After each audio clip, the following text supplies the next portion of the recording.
Is there advice you can give to young kids that are living through a shitty situation of any sort, a tough life? Find a thing you like.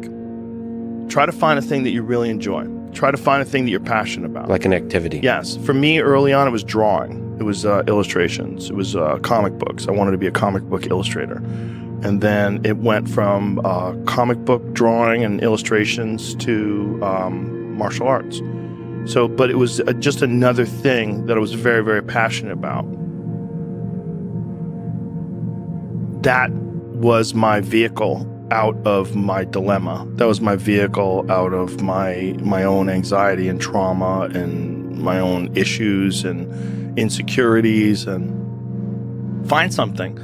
Find a thing that you genuinely enjoy, because getting good at things you genuinely enjoy is extremely beneficial for young people, because it lets you know that, like, everybody thinks they're a loser. Every young person thinks they're a loser, at least a young person in the situation I was at. I didn't know I wasn't a loser until I started winning, until I started doing martial arts.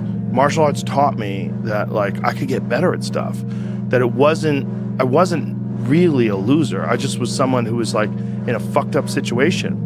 But you could channel all that energy that you have as a young person into something and get better at it. And then all of a sudden people admired me. I was like, this is crazy. So I went from being someone who was incredibly insecure and basically a failure to someone who was really successful at this one thing that was very dangerous, that other people were scared of. And that gave me immense confidence, and also a real understanding of the direct correlation between hard work and success. And also an understanding that you can't listen to people. Because even my parents didn't want me to do martial arts. They didn't want me to fight. They didn't want me to do stand-up.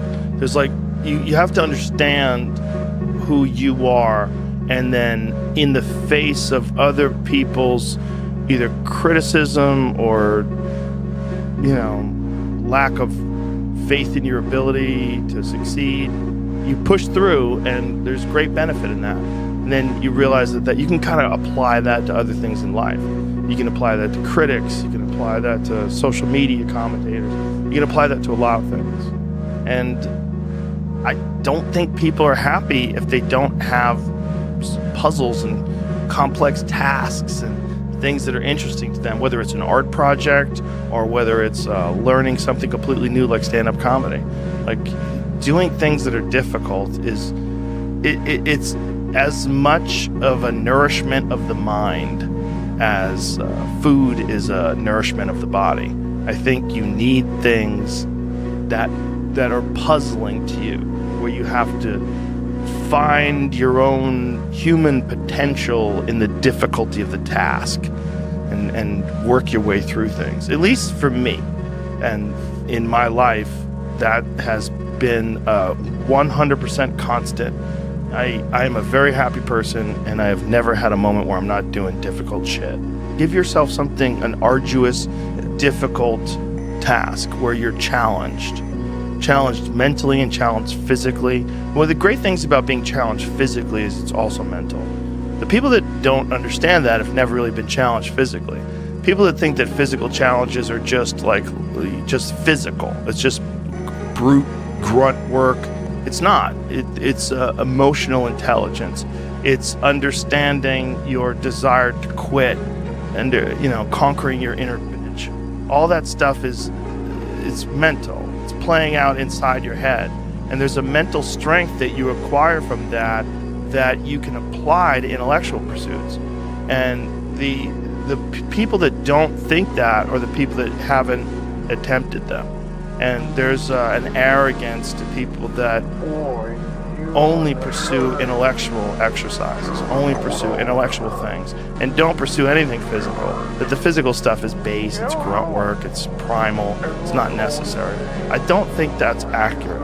For most people, I think you can really benefit from physical struggle, and you benefit from it in a mental way. And I think that is overlooked. That's unfortunately overlooked by academics and intellectuals.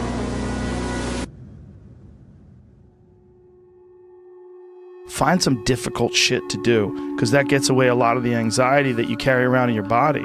A lot of difficult things make regular life less difficult. And that sounds so simplistic, but particularly physically difficult things. Because when you do things that are physically difficult, the strain of making yourself do those things, it's very valuable. It's not just valuable like exercise and fitness and martial arts and running and whatever you're doing that's really difficult. It's not just valuable in terms of like health and the way you look, but it's also valuable for your mind, maybe even more so. Because regular life can be confusing, and little things that go wrong and little problems that arise are exacerbated by the fact that you're not accustomed to dealing with hardship. So creating your own bullshit, whether it's through fucking some brutal kettlebell exercise or running up hills or something, is extremely valuable for you also, not just accepting the nuanced perspectives of other people, but also being able to navigate through this world with some sort of an understanding of just how complex it all is and how weird it all is, and not be overly thrown off by every little dip in the road and pothole that you encounter. That's the real message. The real message is we all started from nowhere. I mean, we all had bullshit jobs. We all felt like losers. But through time and effort, you build a stronger human. You build a stronger body. You build a stronger mind. You build accomplishments and will and momentum. And then you look back and you go, hey man, I'm not washing tables anymore.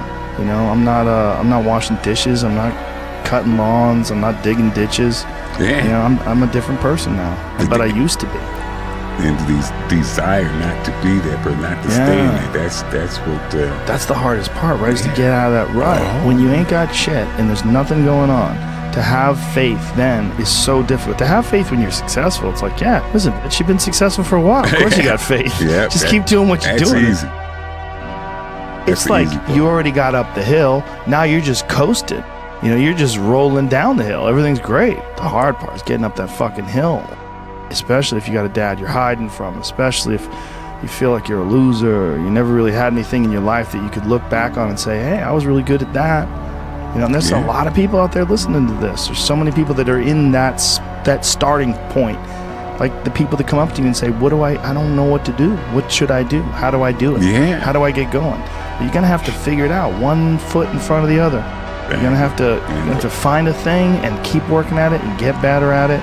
That's one of the things that I like so much about martial arts.